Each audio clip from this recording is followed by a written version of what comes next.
গত পর্বের শেষে গণমাধ্যমের সাহায্য দ্রুত খবর ছড়িয়ে পড়ার পর টেলিভিশন স্টেশন একটি বেনামি সপ্তম অপরাধের ধাঁধা পায়। এই ধাঁধা আসার সাথে সাথে হাসপাতালের প্রাক্তন প্রসিকিউটরের অবস্থার অবনতি হয় আর তিনি মৃত্যুর মুখোমুখি হন। চিকিৎসাকর্মীরা ছুটে এলেও দেরি হয়ে যায়। প্রাক্তন প্রসিকিউটর হাসপাতালেই মারা যান। হ্যান কোয়ান টেলিভিশন স্টেশনে গিয়ে খুনির পাঠানো সপ্তম ধাঁধাটি সংগ্রহ করে, কিন্তু ধাঁধার নকশা তখনও জটিল আর বোঝা কঠিন থাকে। ইলু বন্দুক হামলার ঘটনাস্থলে যায়, যেখানে ইলু ওয়েইকং সবসময় যেমন করে তেমনি নিজেকে খুনির জায়গায় বসিয়ে ঘটনাটি বিশ্লেষণ করে তিনি দেখতে পান যে এবার খুনি হত্যার সময় একটি ভুল করে আর ঘটনাস্থলেই প্রসিকিউটরকে সময়মতো হত্যা করতে পারে না। ইলু বিশ্বাস করে যে লু ওয়েইকং এর সাথে থাকা গ্রুপ লিডার লিয়াং এই ভুলের মূল কারণ ছিল। স্পষ্টতই গ্রুপ লিডার আর খুনির মধ্যে একটি বিশেষ সম্পর্ক থাকে। হ্যান কোয়ান আরও জানতে পারে যে ডু সেঝাং নিহত হওয়ার পরের দিন গ্রুপ লিডার বিলাসবহুল ওয়ান টাউনে আসে। তিনি সন্দেহ করে যে সেদিন রাতে গ্রুপ লিডার খুনির সাথে দেখা করতে আসে, যাতে ডু সেঝাং এর হত্যার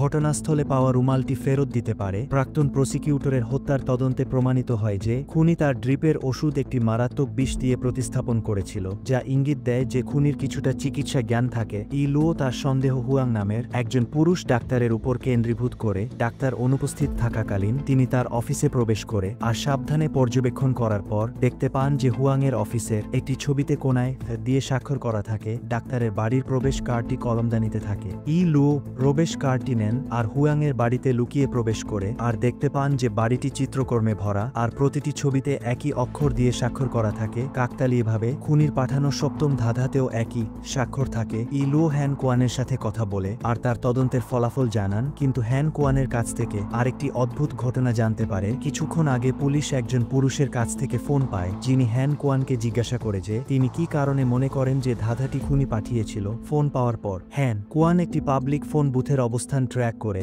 আর সেখানে যান আর সিসিটিভি ফুটেজ পর্যালোচনা করে এবং দেখেন যে ফোনটি হুয়াং ডাক্তার করেছিল। যেহেতু হুয়াং ডাক্তার ফোন করে ধাঁধার সাথে মামলার সম্পর্ক জানতে চান, সেহেতু স্বাভাবিকভাবে তিনি খুনি হওয়ার কথা নয়। ইলু হুয়াং ডাক্তারের বাসস্থান সাবধানে পর্যবেক্ষণ করে আর দেখতে পান যে লোকটির জীবনযাপন স্বাভাবিক থাকে আর এটি মোটেও ধাঁধা খুনির থাকার জায়গা হতে পারে না। ইলু অনুমান করে যে সম্ভবত ধাঁধাটি হুয়াং ডাক্তার আঁকেন, কিন্তু তিনি নিজের জন্য আঁকেন না। টেবিলে হুয়াং ডাক্তার আর লি নামের একজন মহিলা মনোবিজ্ঞানীর একটি ছবি দেখে ইলু এর চিন্তাভাবনা ধীরে ধীরে পরিষ্কার হয়। প্রাপ্ত বিভিন্ন সূত্র একত্রিত করে যদি খুনি হুয়াং ডাক্তার না হন, তাহলে ইলু এর পরিচিত লি ডাক্তারই একমাত্র সম্ভাব্য সন্দেহভাজন হন। ইলু লি ডাক্তারের সাথে তার প্রতিটি কথোপকথন স্মরণ করে আর দেখতে পান যে মহিলাটি সব সময় তাকে উত্তর খুঁজে পেতে উদ্দেশ্যপ্রণোদিতভাবে পরিচালিত করে। লি ডাক্তারের থাকার জায়গা হুয়াং ডাক্তারের ঠিক পাশেই থাকে আর দরজা খোলা থাকে। ইলু প্রবেশ করার পর তার অনুমান আরও নিশ্চিত হয়। ভেতরের ঘরটি অন্ধকার আর আলোহীন থাকে।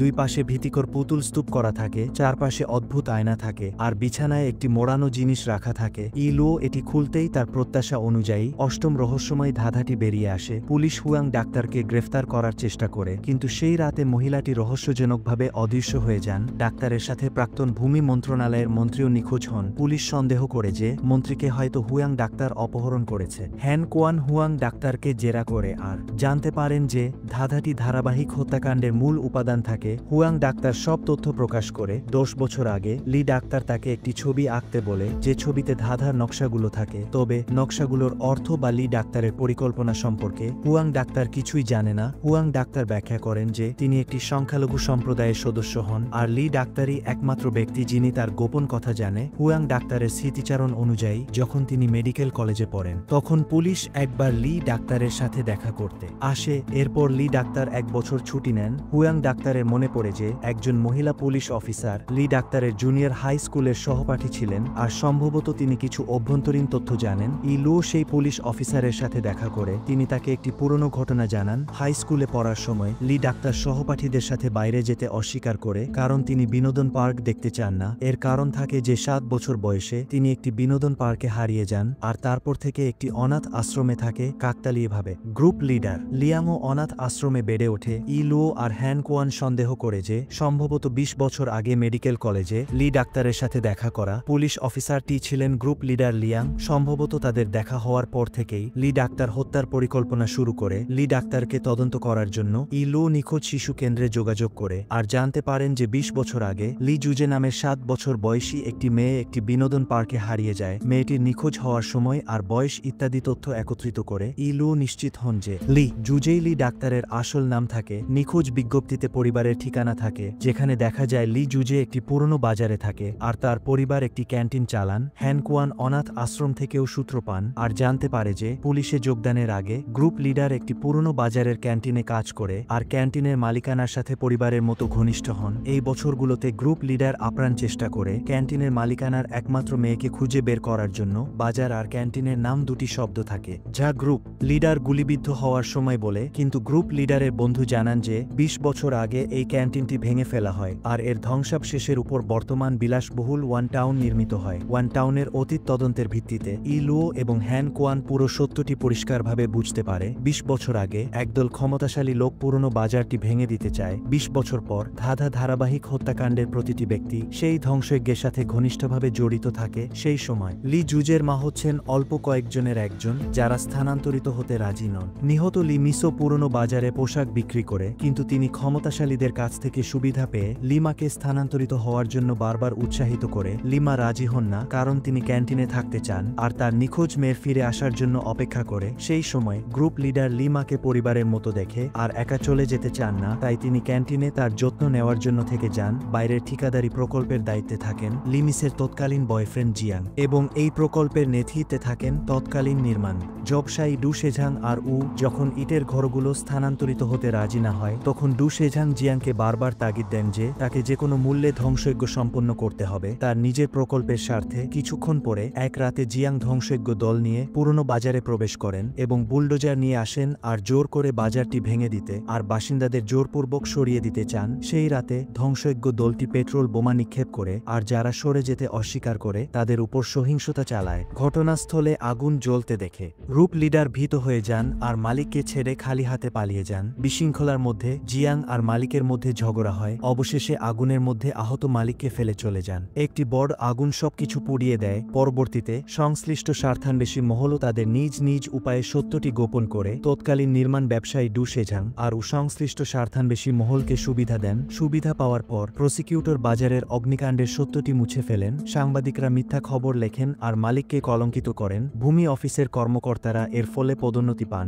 এমনকি পুলিশও ধ্বংসযজ্ঞ দলের অপকর্মের প্রতি অন্ধ হয়ে সমর্থন করে। আর সেই সময় মামলাটি গোপন করা পুলিশ অফিসার হন ইলুয়ের চাচা। বর্তমানে বিলাসবহুল ওয়ান টাউন, যা দেখতে একটি জমকালো ল্যান্ডমার্ক, তা তৎকালীন মিথ্যা আর অপরাধের উপর নির্মিত হয়। সত্যটি পরিষ্কার হওয়ার রাতে ইলু বাড়িতে ফিরে আসেন আর দেখতে পান যে তার পিছনে কেউ থাকে। এবার ইলু ঘুরে দাঁড়ান আর তার সামনে থাকে ধারাবাহিক হত্যাকাণ্ডের খুনি মনোবিজ্ঞানী লি জুজে। লি জুজে ইলুকে তার সাথে কোথাও যেতে আমন্ত্রণ জানান। নিখোঁজ প্রাক্তন ভূমি অফিসের কর্মকর্তাকে তিনি সেখানেই লুকিয়ে রাখেন। ইলু কৌতূহল দমন করতে পারে না এবং লি জুজের সাথে যেতে রাজি হন। পথে লি জুজে গল্পের বাকি অংশ ইলুকে জানান 10 বছর আগে পুলিশ অফিসার হওয়া গ্রুপ লিডার লিয়াং মেডিকেল কলেজে যান এবং নাম পরিবর্তন করা লি জুজেকে খুঁজে বের করেন এবং লি মায়ের রেখে যাওয়া রুমালটি তাকে দেন। গ্রুপ লিডারের কাছ থেকে লি জুজে 20 বছর আগের জোরপূর্বক ধ্বংসযজ্ঞ এবং তার মায়ের মৃত্যুর কারণ জানতে পারেন। এরপর থেকেই তিনি প্রতিশোধের পরিকল্পনা শুরু করে। ডু সেঝাংয়ের মৃত্যুর ঘটনাস্থলে রুমালটি খুঁজে পাওয়ার পর গ্রুপ লিডার লি জুজের সাথে দেখা করেন আর তাকে এই কাজ বন্ধ করতে বলেন। গ্রুপ লিডারের মতে 20 বছর আগের ট্র্যাজেডি তার নিজের কারণে হয়েছিল। যদি তিনি সেই সময় ভীত হয়ে আগুন থেকে পালিয়ে না যেতেন তাহলে লিমা হয়তো মারা যেতেন না। তবে লি জুজে থামতে রাজি হন না। তিনি সেই লোকদের হত্যা করতে চান যারা মানুষের জীবনকে পদলিত করেছিল। গল্পটি বলার সাথে সাথে লি জুজে লু ইজিং চেং এর দিকে গাড়ি চালিয়ে ইলুকে একটি প্রবেশ কার্ড দেন এবং তাকে দরজার নম্বর জানান। ভূমি অফিসের কর্মকর্তা সেখানেই থাকেন। ইলু দ্রুত ছুটে যান। একই সময়ে হ্যান কোয়ান ইলু এর অবস্থান ট্র্যাক করে লু ইজিং চেং এ পৌঁছান। তিনি যখন নিচুতলায় পৌঁছান তখন ভূমি অফিসের কর্মকর্তার মৃতদেহ নিচে পড়ে যায়। এভাবে ধাঁধা দ্বারা প্রতিকায়িত অষ্টম শিকারী আবির্ভূত হয়। নিহত লিমিসের বাড়িতে ইলু নবম আর শেষ ধাঁধাটি খুঁজে পান। অদ্ভুতভাবে এটি একটি সম্পূর্ণ কালো ধাঁধা থাকে যেখানে কিছুই আঁকা থাকে না। ইলু অনুমান করেন যে কালো রংটি 20 বছর আগে পুড়ে যাওয়া বাজার এবং ক্যান্টিনকে প্রতিকায়িত করে। হ্যান কোয়ানের তদন্তে দেখা যায় যে সত্য গোপন করার বিনিময়ে ইলু এর চাচা লু ইজিং চেং এ 3টি বাড়ি পান।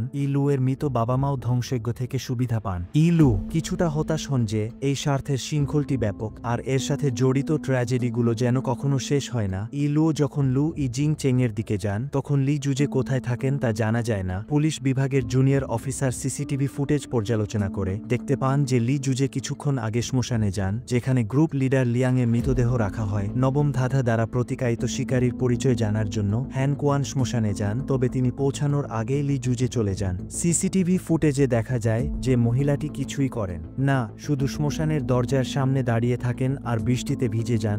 লু ড্রিম পার্কে আসেন লি জুজের কাছে। তার মায়ের সাথে হারিয়ে যাওয়া বিনোদন পার্কটি সবকিছুর শুরু থাকে। মেরিগোরাউন্ডের একটি গাড়ির ভিতরে লু লি জুজেকে খুঁজে পান। লি জুজে যেন লু এর আসার জন্য অপেক্ষা করেন এবং তাকে তার হৃদয়ের গভীরতম অনুভূতিগুলো বলেন। এই বছরগুলোতে তিনি অসংখ্যবার বিনোদন পার্কে ফিরে আসেন তার মাকে খুঁজতে, কিন্তু সেই ক্যান্টিনের অস্তিত্ব ভুলে যান, যার ফলে তার মায়ের সাথে দেখা হয় না। লু লি জুজেকে আত্মসমর্পণ করতে এবং তার পাপের প্রায়শ্চিত্ত করার পর নতুন করে শুরু করার জন্য উৎসাহিত করেন। লি জুজে একটি গভীর হাসি দেন। মৃত্যু এবং হত্যার অভিজ্ঞতা লাভের পর তিনি আর জীবনের ভার বহন করতে পারেন না এবং এমন একটি বিশ্বের মুখোমুখি হতে পারেন না যেখানে মানুষের জীবনকে পোকামাকড়ের মতো দেখা হয়। রাত গভীর হয় আর হ্যান কোয়ান বন্দুক নিয়ে লি জুজেকে গ্রেফতার করতে আসেন। লি জুজে নীরব থাকেন আর জীবন থেকে বিতৃষ্ণার অভিব্যক্তি নিয়ে একটি লাইটার বের করে মেরিগোরাউন্ডে আগুন ধরিয়ে দেন। আগুন জ্বলে উঠলে লি জুজে তার হৃদয়ের শেষ প্রশ্নটি জিজ্ঞাসা করেন, মানুষের বাসস্থান তৈরি করার জন্য কেন মানুষকে হত্যা করতে হবে?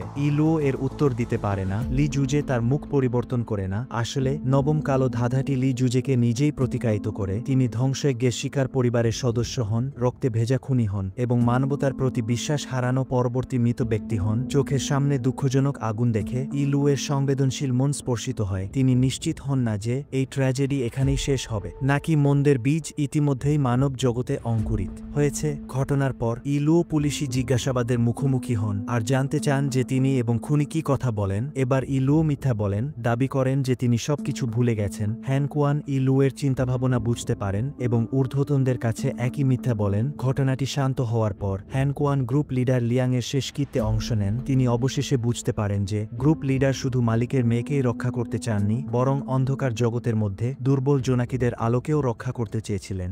লু বাড়িতে ফিরে আসেন আর নিজেকে ঘরে বন্ধ করে দেন। হ্যান কোয়ান প্রতিদিন তাকে দেখতে যেতেন আর তাকে তার পছন্দের এক কাপ কফি নিয়ে আসেন। টেবিল ভরা কফি দেখে লু অবশেষে ঘর থেকে বেরিয়ে আসে আর ব্লাড টেস্টিং টিমের লিডারের কাছে পদত্যাগপত্র জমা দেন। সেই দিন আগুন শান্ত হওয়ার পর বিনোদন পার্কে লু আবার হ্যান কোয়ানের সাথে দেখা করে। হ্যান কোয়ান লুকে তার বাড়িতে নিয়ে যান এবং বন্ধুর মতো শান্তভাবে মানুষের আকাঙ্ক্ষা সম্পর্কে কথা বলেন। পরবর্তীতে লু একটি টেলিভিশন স্টেশনে সাক্ষাৎকার দেন আর এই ধারাবাহিক হত্যাকাণ্ডের কথা বলেন, যা সাদাকালোতে সহজে বিচার করা যায় না। তিনি ব্যাখ্যা করেন যে তিনি অপরাধ রক্ত পরীক্ষার কারণ হন, নিজের জন্য অপরাধ বিশ্লেষণ করার জন্য, কারণ লু সবসময় নিজেকে নিয়ে সন্দেহ পোষণ করে। সেদিন আরেকটি রহস্যময় আর অদ্ভুত হত্যাকাণ্ডের ঘটনা ঘটে। হ্যান কোয়ান ঘটনাস্থলে আসেন এবং মৃতদেহটি প্রাথমিক পরীক্ষা করার পর দেখতে পান যে শিকারীকে খুনির দ্বারা একটি নমুনা হিসাবে তৈরি করা হয়েছে। হ্যান কোয়ান খুনির উদ্দেশ্য বুঝতে পারেন না এবং তখন একটি পরিচিত কণ্ঠস্বর আবার শোনা যায়, এটি লু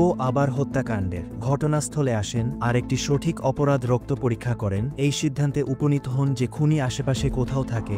লু একটি বাক্স খোলেন আর এর মধ্যে থেকে একটি জিনিস বের করেন। এটি আকাঙ্ক্ষা এবং পাপের প্রতীকী আর একটি রহস্যময় ধাঁধা থাকে। ড্রামাটি এখানেই শেষ হয়। আশা করতে পারি তোমাদের ড্রামাটি ভালো লেগেছে। প্লিজ ভিডিওটিতে লাইক আর সাবস্ক্রাইব করুন। নেক্সট আরও নতুন ড্রামা খুব দ্রুত আসবে। শেষ পর্যন্ত দেখার জন্য সবাই ধন্যবাদ।